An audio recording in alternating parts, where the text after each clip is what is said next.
Assalamualaikum warahmatullahi wabarakatuh. Waalaikumsalam warahmatullahi wabarakatuh. Alhamdulillah, alhamdulillahi rabbil alamin. Assalatu wassalamu ala asrafil anbiya'i wal mursalin Sayyidina wa maulana Muhammadin. Ashhadu an la ilaha illallahul malikul haqqul mubin wa ashhadu anna Muhammadan abduhu wa rasuluhu was-sadiqul wa'dal amin. Allahumma salli wa sallim wa barik wa karim ahzanul nabil karim. Ihdinil ladzi min jamalika wa innal ladzi min jalalika wa innahu min kitabika. Wa tahirin wal mujahidina amma ba'du ibadallah wa ittaqullah. Bersyukur kita kepada Allah dengan mengucapkan alhamdulillahirabbil alamin atas segala limpahan karunia, rahmah dan hidayahnya, serta dengan izinnya juga kita dapat menjalankan amanahnya, beramal dan beribadah zahir batin dunia dan akhirat. Bersalam kita tidak akan pernah kita lupakan, marilah sama-sama kita sampaikan kepada junjungan kita Nabi Allah Nabiul Akhirul Zaman Rasulullah Muhammad sallallahu alaihi wasallam.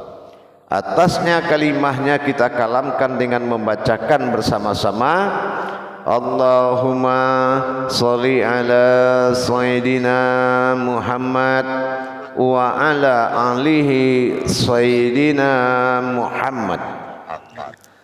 Jamaah grup 10 dan 11 bergabung yang dirahmati Allah rahimakumullah.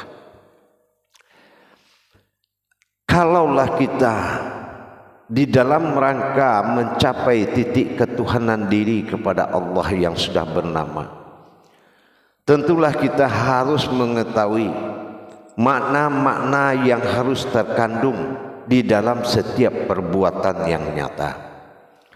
Tidak ada perbuatan yang nyata di dalam Islam ini yang kosong, yang tidak memiliki makna. Kalau perbuatan yang kosong, yang tidak memiliki makna, bukanlah dinamakan itu sebuah ibadah. Maka dari itu, seperti apa yang pernah kita lihat dalam kehidupan kita sehari-hari, awaludin marifatullah. Awal agama itu mengenal Allah. Yang dimaksud mengenal Allah bukanlah berkenalan dengan Allah, tetapi mengenal mana kodrat yang kenal dengan Allah. Kalau Allah tidak akan bisa dikaji, tetapi bagaimana kita mengenal mana kodrat Allah yang kenal dengan Allah. Allah tidak bersekutu dengan siapapun dan tidak setara dengan siapapun. Laisa kamislihi min syai'un. Begitu juga sebaliknya, qiyamuhu binafsihi. Allah tidak ada satupun di sampingnya. Ini yang dikatakan Tuhan, wujud yang satu. Tetapi diri mana yang bisa menghampiri Allah di dalam ibadah?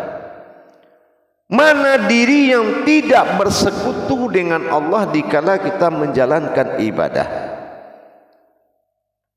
Itu wajib kita tahu.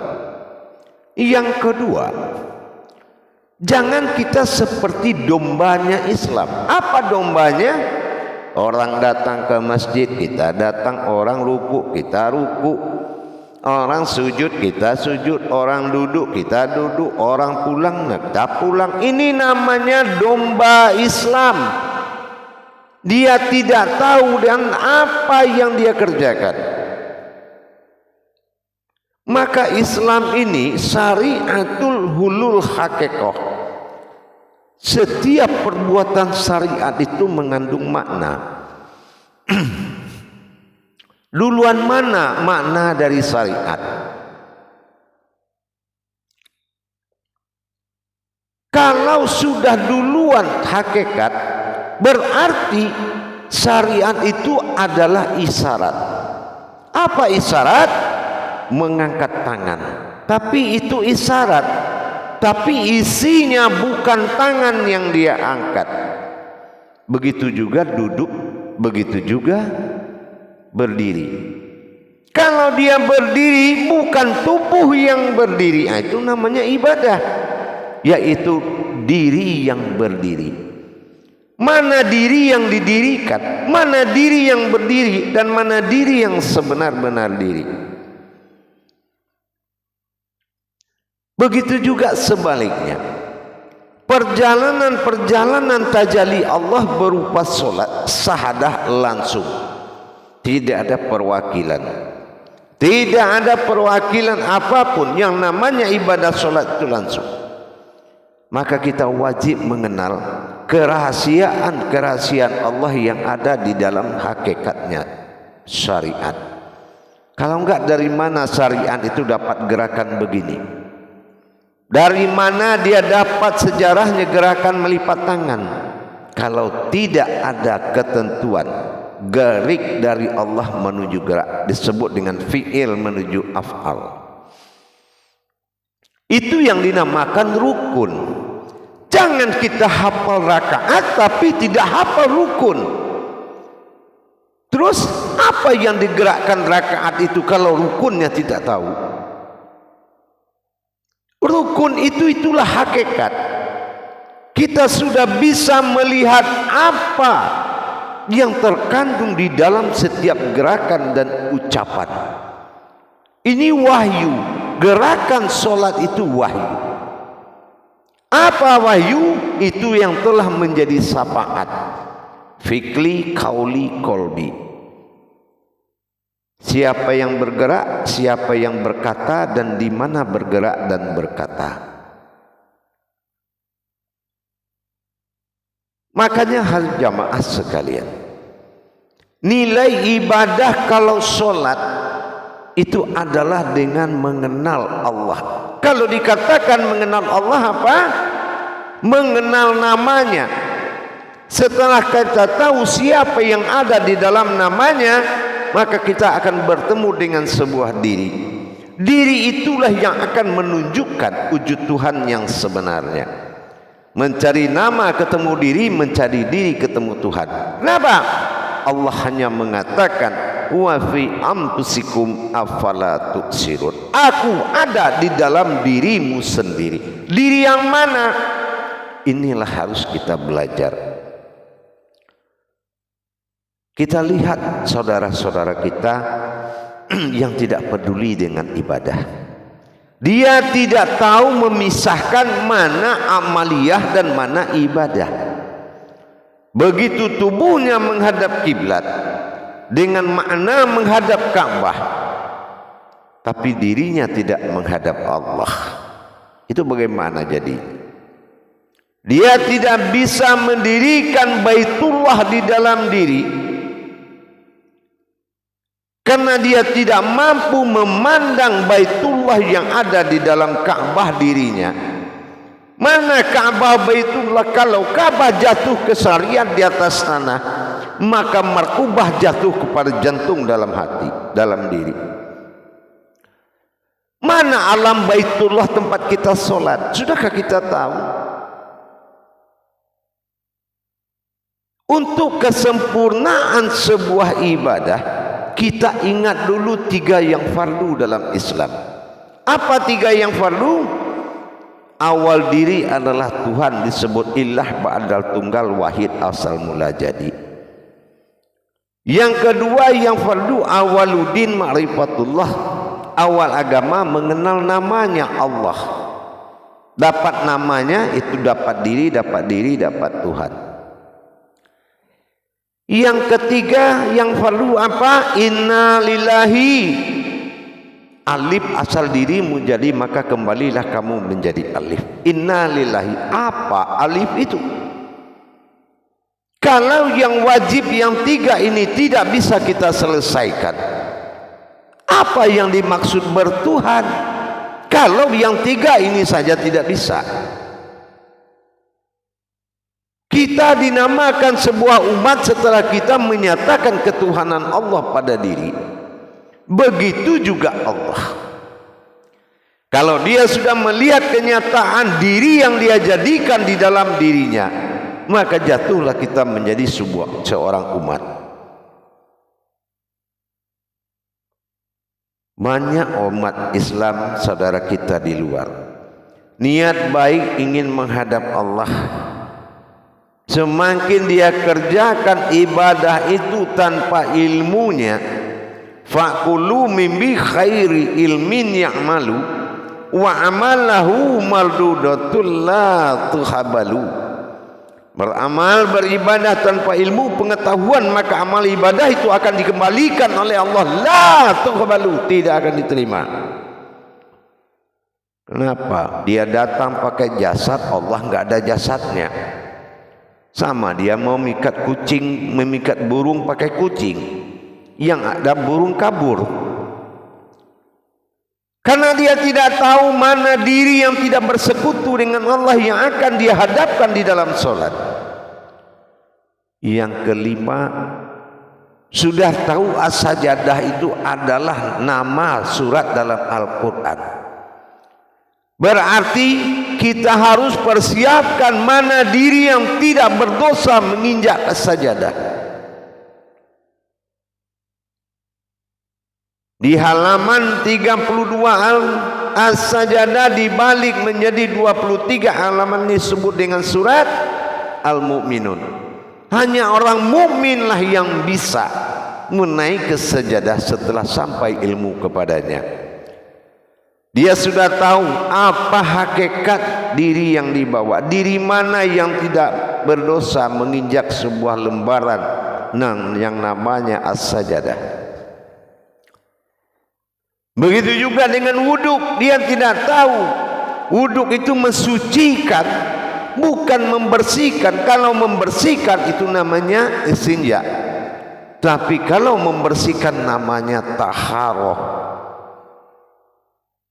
Karena ada hitungan 3 kali, maka disitulah jatuh ilmu. Makanya kita wajib belajar.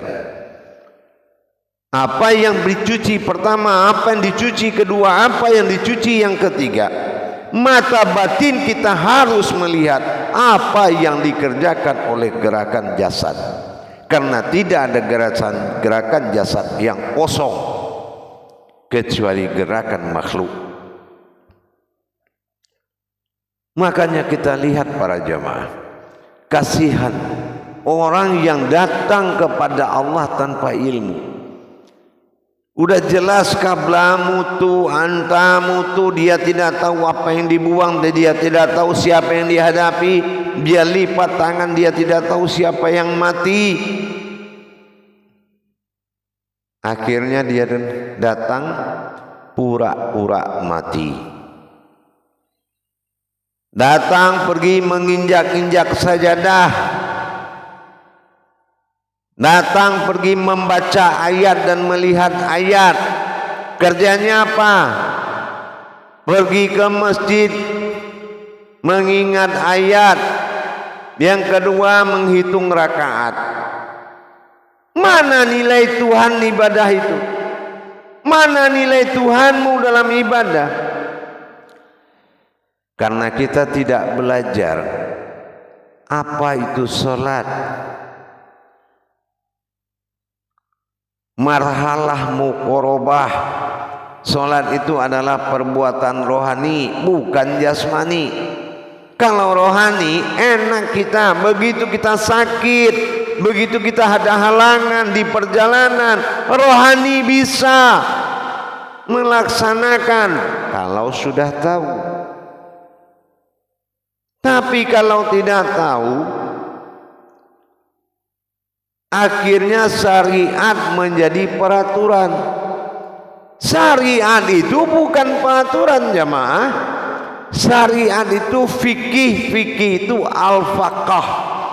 Artinya faqah itu wajib memahami apa yang dilakukan. Itu namanya faqih, fikihnya ilmu, fikihnya ibadah.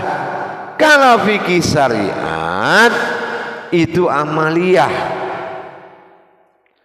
Contoh, kalau imamnya secara amaliyah harus lancar membaca ayat, harus jelas melaksanakan rakaat, dan afdol berayat, afdol berakaat. Itu amaliyah.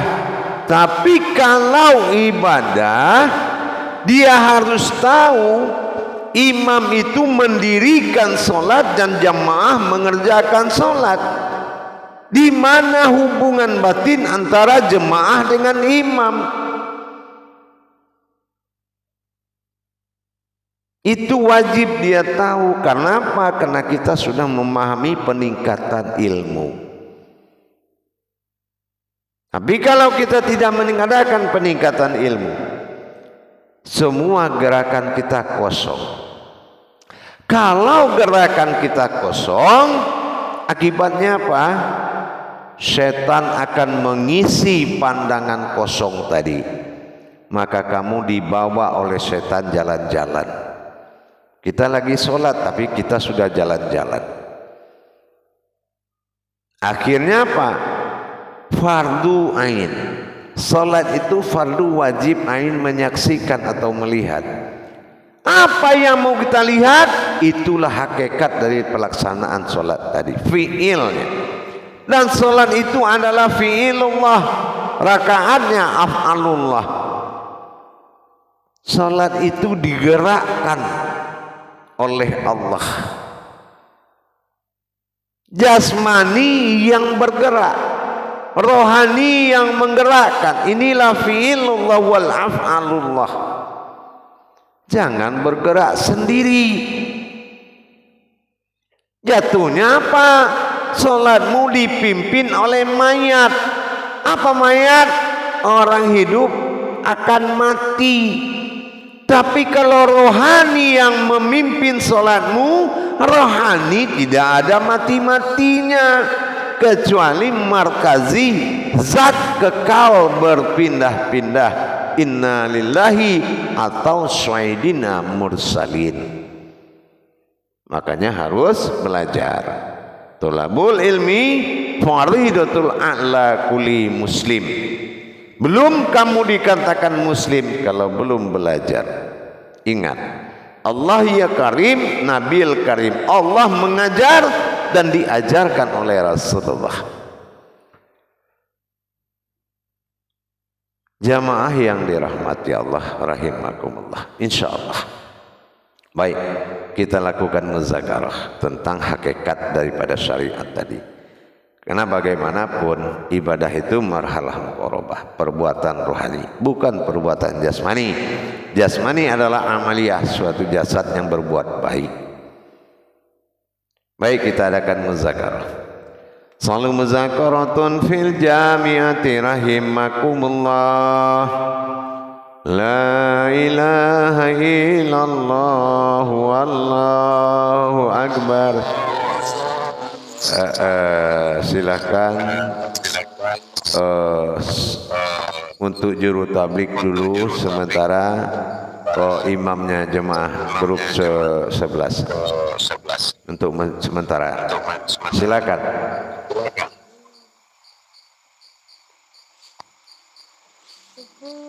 Silakan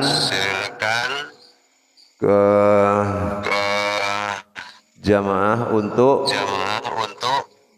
memimpin dulu sebagai juru tablik agar memandu jamaahnya dulu. Untuk ini saya percayakan Pak Asep dulu. Coba Asep untuk menjadi juru tablik dulu biar jamaahnya bisa bertanya. Silakan suaranya dibuka. Assalamualaikum pada rekan-rekan semuanya. Mungkin ada pertanyaan untuk Buya yang akan disampaikan. saya sendiri, maaf Buya, sudah punya pertanyaan ini Buya. Ya silakan. Itu sebelum yang lainnya mohon maaf kepada rekan-rekan. Saya masalah fi'ilullah dan fa'alullah itu Ya. bertransformasi kita dalam gerakan sholat, syariat sholat yang sebetulnya bersumber dari dua aspek rohani dan bisa saja hanya sekedar aspek rohani seperti yang Buya sebutkan Bapak tadi. Nah, proses transformasi masalah ruhaniyah ke masalah fisik jasad itu ya perlu tentunya kami belum mengerti itu bagaimana prosesnya itu. Iya. Baik. Jadi begini. Kenapa ada kata amal ibadah? Nah, kata amal dengan kata ibadah, kenapa enggak satu aja? Tapi ada dua kata yang berbeda suku katanya, amal ibadah. Amal adalah marhalah fil jazadiyah, yaitu sebuah perbuatan baik yang dilakukan oleh jasad. Yang ibadah itu yang dikatakan dengan marhalah muqarabah, yaitu perbuatan hakikat dengan melalui rohani. Maka di sini ada batasan-batasan seperti ibadah. Ibadah itu marhalah muqarabah, batasannya hakikat. Kalau batasannya hakikat, dia adalah fi'ilullah, yaitu menggerakkan. Sifatnya ikamatis sholah, dia hanya mendirikan sholat. Dia mendirikan hakikat sholat. Tapi kalau jasad amaliyah tadi, itu sifatnya ifa'alu sholah. Ifa'alu sholah itu dia hanya mengerjakan. Berarti dia af'al, yaitu digerakkan. Nah itu ya, dia digerakkan, af'alullah. Makanya yang menggerakkan ini disebut rukun, dan yang digerakkan disebut rakaat. Jadi itu beda, paham? Gitu. Itu transformasi dari marhalah muqarabah ke marhalah jazadiyah. Iya, itu betul. Ya, dari hakikat yang kita rebut rukun itu, istilahnya mendirikan sholat, menjadi mengerjakan sholat yang kita biasa sebut rakaat. Mungkin ini begitu Bu ya? Iya betul. Jadi kalau orang hanya mengerjakan itu ifa'alu sholah. Jadi sholat ini ada dua kodrat. Yang kodrat rohani ikamatis sholah. Nah ini adanya nanti pemahaman itu di surat Taha ayat 14. Ya. Nah seperti itu. Jadi kita ibadah itu mengantarkan, yaitu bukan menyembah tapi mempersembahkan diri kita kepada Allah. Ya, mempersembahkan diri kita kepada Allah. Makanya rumusnya adalah syahadat. Syahadat itu, sholat itu mendirikan syahadat. Apa yang didirikan syahadat? Syahadah ahad. Syahadat menyatu, syahadah langsung, ahad menjadi satu. Apa yang menjadi satu? Ihram. Nah ingat itu, ya kan? Nah, itu yang dikatakan mendirikan syahadat. Tapi di dalam itu syahadat juga menuntut, kalau kamu kerjakan sholat, ingat syarat syahadat yang kedua, tauhid, nyata kamu berhubungan dengan Allah. Tafrid, nyata kamu merasakan. Tajrid, nyata kamu mengalami. Tidak ada kebohongan di situ. Tauhid, tafrid, tajrid, nyata berhubungan, nyata merasakan, dan nyata mengalami. Bukan hanya tidak bukan hanya mengerjakan ifa'alus, tapi juga iqamatis shalah. Paham?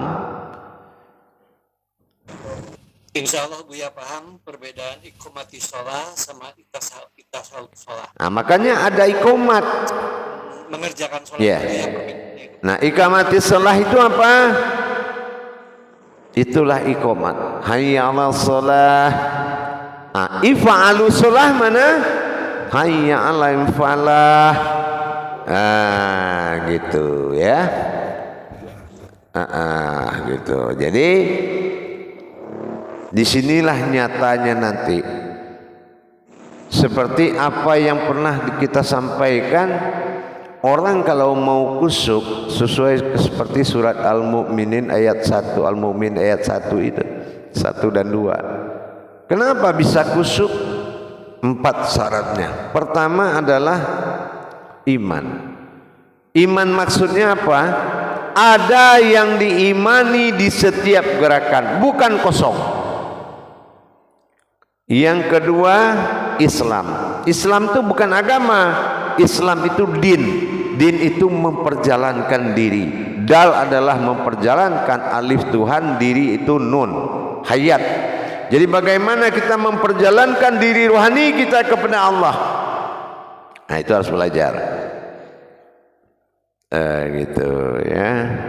Itu wajib kita ketahui. Yang ketiga, syarat kusyuk itu adalah tauhid. Tauhid itu apa? Berhubungan batin. Apa berhubungan batin? Bagaimana kita menyampaikan ayat ini sehingga ayat itu dibaca tidak menyentuh tubuh. Nah, ya. Ayat datang dari kolbi, digerakkan oleh jantung dan disampaikan oleh mulut. Wah, itu baru suci ayatnya. Itu namanya ayat suci. Berarti kita tidak melihat wujud kita di situ.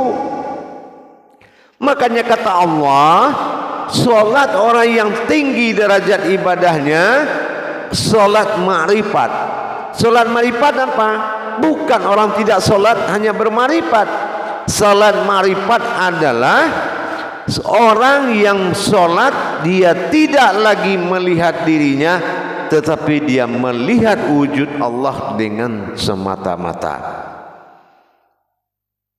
Nah, gitu ya. Itu baru. Tapi kalau dia melihat dirinya, itu yang dikatakan Allah orang yang sombong. Karena tidak boleh ada di sisiku qiyamuhu binafsihi. Jangankan orang, perumpamaan saja tidak boleh ada. Tetapi kalau kita sudah tahu mana diri yang dihadirkan, barulah kita dibenarkan oleh Allah dengan salamun haulam min rabbi, selamat dan sejahtera bertemu dengan saya. Seperti itu. Maka yang keempat adalah syarat khusyuk itu ma'rifat. Ma'rifat itu apa? Melaksanakan ayat dengan berbisik.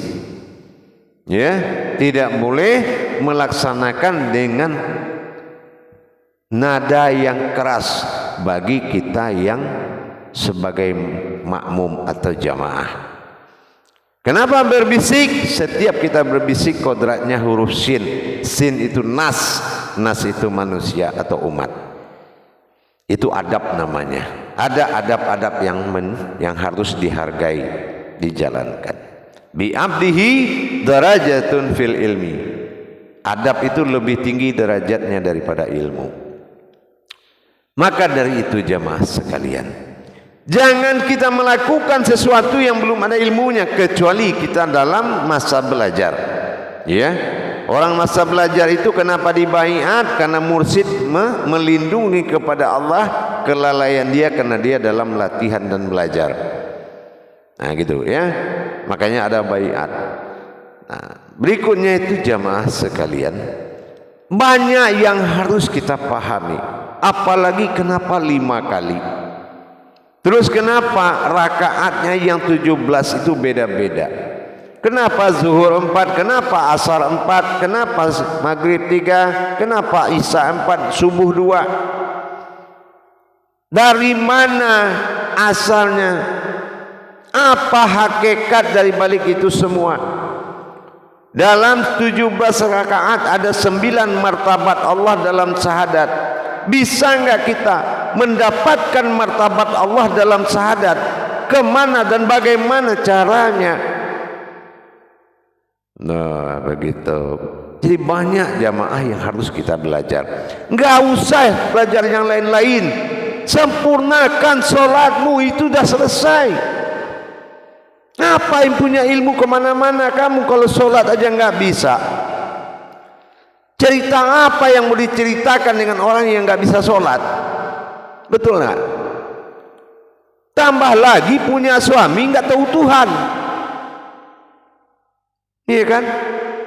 Nah, tambah lagi punya bapak nggak kenal Allah. Jadi keluarga hidup macam apa seperti itu? Apa yang bisa dibanggakan? Betul enggak jamaah? Bersyukurlah kalian kepada Allah. Allah berikan petunjuk kita bertemu. Karena doa saya itu sehari-hari, ya Allah jangan pertemukan aku dengan orang yang tidak engkau utus. Jadi kalau kalian sudah diutus oleh Allah bisa kita bertemu, berarti utusan Allah itu kalianlah jamaah, bukan saya. Saya hanya seorang hamba yang diperintahkan untuk menyampaikan amanah dan mendidik serta menuntun. Kenapa? Ulama boleh banyak, orang berilmu boleh banyak, tapi ahli dirimu, amirul mukminmu belum tentu banyak. Belum tentu dalam sekian orang yang banyak yang dipanggil ulama itu adalah ahli dirimu, amir dirimu. Makanya nggak nyambung-nyambung ngaji, makanya nggak jelas. Belajar puluhan tahun, satu takbir aja nggak selesai. Memuji-muji guru, memuji ulama, sementara kita terhina terus di mata Allah. Apa manfaatnya? Yang dipuji Allah, kan gitu. Sementara kita apa? Pengajian rajin, takbir aja nggak bisa menghadirkan Allah dan dirimu. Apa itu nggak sebuah kenyataan? Kamu tidak bisa apa-apa. Itu yang harus menjadi pikiran. Kalau usiamu pendek, berkehendak Allah kamu berpulang, bagaimana nasib keluargamu? Jangankan untuk menjawab, diakui saja tidak keimaman kita.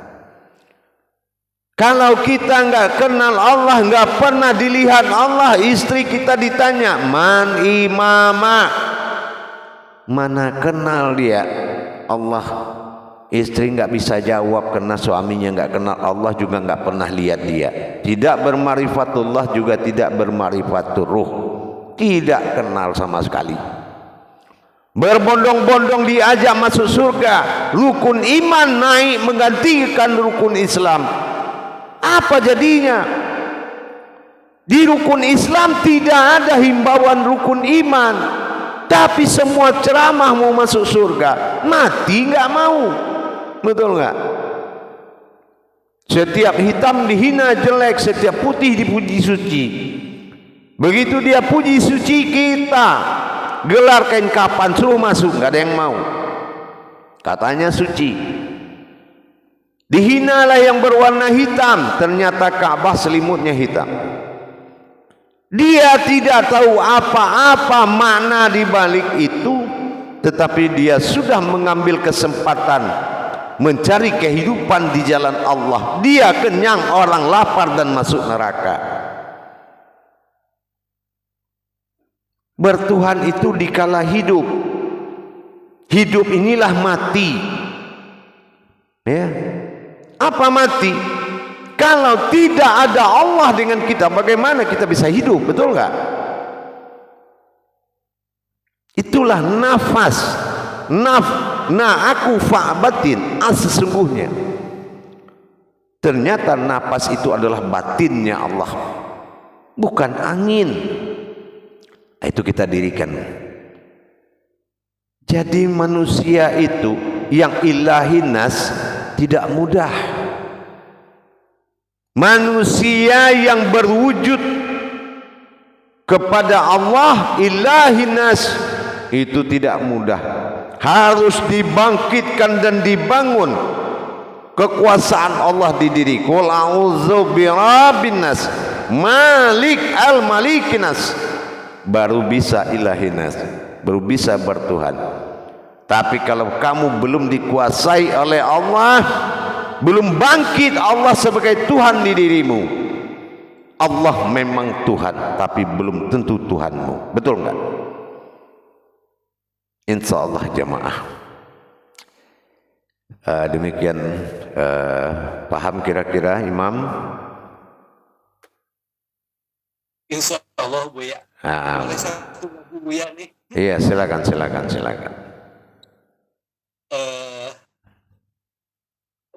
Mengaitkan tadi dengan masalah marhalah fi jasadiyah dan marhalah muqarrabah, dan Buya mengaitkan dengan iqamah ayat Allah sholah ayat falah qad qamati sholah, dan mengutip Mukminun ayat 1-2 itu berkaitan dengan masalah khosiun tadi Buya. Kalau tidak salah saya kutip qad aflaha mu'minun allazina hum fi sholatihim khoshi'un. Berarti selama ini kita belajar berupaya untuk khusyuk itu dari jasad, dari mulai menertibkan takbiratul ihram, rukun, sujud. Kalau melihat dari sini sebetulnya kalau kendalinya memang dari rohani berarti dari dalam Buya. Betul. Membangkitkan untuk memicu sebagai pemicu kehusuan kita. Iya. Memang begitu. Wa fi anfusikum afala tubsirun. Aku ada di dalam dirimu, afala tubsirun. Kenapa tidak kau pikirkan, kata Allah. Kenapa? Qalbi mu'mini baitullah. Hati orang yang sudah berilmu itu rumahnya Allah. Gitu. Insya Allah mudah-mudahan ya paham. Insya Allah paham. Menunggu ini aja. Qalbi mu'minun baitullah. Insya Allah mudah-mudahan ya. Jadi kita belajar harus selalu kayak tangga ke rumah. Harus diikuti. Jangan kita ikutin kayak orang banyak cerita tapi kodratnya nggak ada satu pun. Nah, jadi kita mulai belajar tangganya baik, tangga 1, tangga 2, tangga 3, nah gitu ya. Jadi kita belajar insya Allah. Berhubung kan tidak semua bisa hadir, jadi kita tidak bisa terlalu jauh, kasihan saudara kita yang belum hadir. Insya Allah. Baik, masih ada pertanyaan?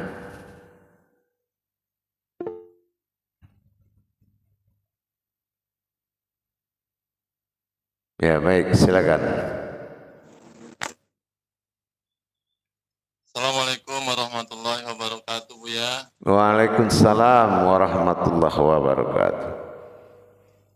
Mohon izin bertanya, Buya. Insya Allah. Mengenai sekarang kan lagi masa taharah, Buya.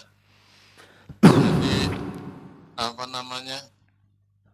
Hakikat daripada mandi, hakikat daripada adab-adab bersalam kepada lima salam besar. Kemudian untuk pelaksanaan tasbihnya Buya, mohon diberi petunjuk Buya.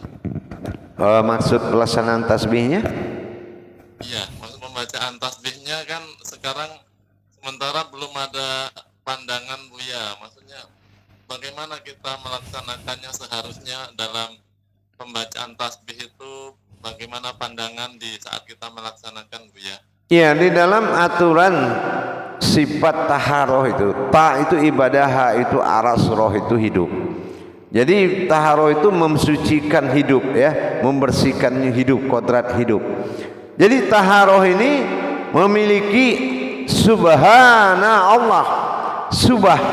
Nah subah ini adalah penyatuan dari nama, asma, air, Nurullah Saripati, Nurullah Nur Muhammad, disebut Zam-Zam dan air Al-Kausar. Jadi batin air itu seperti air embun di pagi hari di atas rumput. Nah, air itulah yang disiram ke sebuah cahaya yang tertutup oleh hadas hitam-hitam yang di dalam kolbi itu. Nah, itu yang disiram pakai air subah tadi. Gitu ya. Nanti sebetulnya nanti itu urusannya kan ke khalifah ini. Tapi nggak apa-apa, sekedar saya terangkan sedikit ya. Nah, dalam masa kusuk keberangkatan hadas dan dosa yang menutup cahaya nur hilahiyah dalam kolbi itu, dalam hati halus itu, ini yang terjadi ibadah wukuf, tidak boleh bergerak. Nah, kenapa tidak boleh bergerak? Digolongkan ibadahnya namanya ibadah wukuf.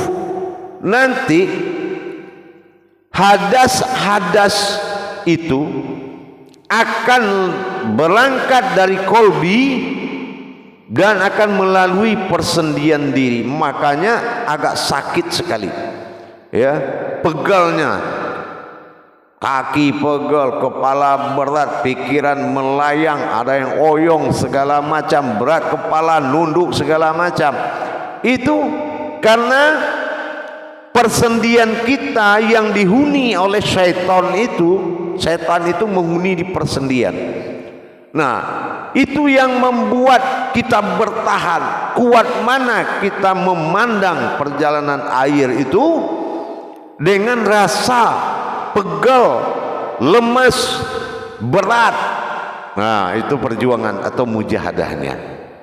Itu harus kita kuat, jangan putus marifat kita kepada perjalanan air subah itu. Insya Allah akhirnya dia ringan, enteng semuanya, mulai nampak kelihatan bersih semua nanti. Paham? Insya Allah nanti lebih lanjut langsung ke khalifah, nanti ada apa-apanya ya. Kecuali apa yang kamu alami selama taharah, langsung WA ke saya. Saya dari grup sekian Buya mengalami ini, ada yang serius. Saya balas atau tidak nggak usah dipikirkan, yang penting sudah dikirim. Ya, baik ya semuanya. Buya, satu lagi Buya. Oh iya, silakan. Ini pernah mendengar kajian Buya bahwa jasad ini adalah kodrat ilmu. Nah, sedangkan ini kan lagi masa awal mula kita mau belajar Buya. Bagaimana nih cara memasangkan diri yang memang sudah berkodrat ilmu ini Buya? Mohon penjelasan. Iya, karena ada kehidupan, hidup yang menghidupkan dan kehidupan, makanya terjadi wujud. Coba kalau tidak ada batin di dalam, tidak ada zat di dalam nyawa, tidak ada nur di dalam tubuh, mana mungkin matangnya begini? Itulah ilmu, al-ilmun. Ilmun itu adalah nama Allah dalam al-asmaul husna. Ya. Sesungguhnya Allah bilang, "Mayakhara an tazawwil fil ghaibi anan nasarun." Dulu mereka itu tidak terlihat. Ya. Tetapi karena aku melihatnya, maka dia terlihat oleh orang lain. Dan apabila orang lain ingin melihatku, maka terlihatlah engkau. Nah, begitu orang yang bertuhan sebagai tauhid wasilahnya Allah. Paham? Nah, nanti itu dikajilah ya, insyaallah. Assalamualaikum warahmatullahi wabarakatuh. Waalaikumsalam. Kita jangan naik tangga loncat-loncat kan gitu.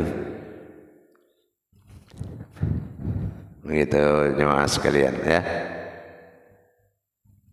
Ada lagi?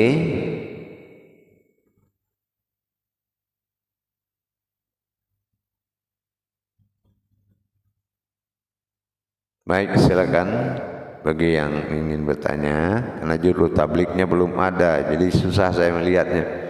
Gitu ya.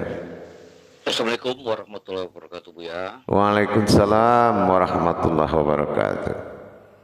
Ya, alhamdulillah Buya dalam keadaan sehat dan segar. Amin, amin insyaallah. Amin insyaallah. Buya, karena kita ini baru mulai, artinya ketika awal-awal kita sebelum mengenal katakanlah bahwa yang beribadah atau sholat itu adalah rohani, berarti 100% kita itu masih mempergunakan akal dan masih arahnya ke muat. Iya. Gitu. Nah, seperti itu. Nah, ini bagaimana cara membedakan apabila kita sudah terasa bahwa kita itu sudah sedikit ke katakanlah rohani ya. Saya nggak tahu duluan ya apakah rohani dulu atau nur dulu yang ketika kita pindah dari muat ini kita ingin hijrah ke rohani ini Bu ya. Jadi mohon penjelasannya Bu ya. Ini tuh nanti setelah kita naik ke tingkat ke makom-makom kaji, kenaikan nanti akan ketemu penyelesaiannya di zahiru wal batin. Ya kan? Bagaimana zahir itu adalah penampakan yang batin. Kalau sekarang kalau digeser ke itu imannya belum ada. Iman jamaah tidak semuanya mampu melihat yang zahir itu batin karena belum ada tuntunan ke situ. Gitu. Saya dikenal dengan kesempurnaan mengajar. Jadi artinya boleh kita berniat tapi tidak boleh belajar tanpa niat. Nah kan gitu.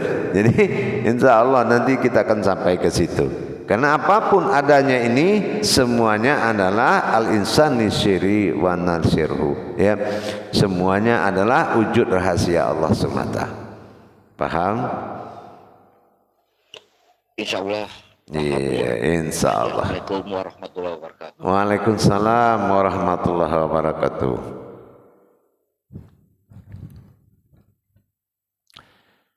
Jadi jamaah sekalian yang dirahmati Allah, dengan kita mulai meningkatkan kualitas diri kita belajar, berarti kuantitas diri apabila kaji diri ini semakin kuat, maka kualitas ibadah semakin tinggi derajatnya.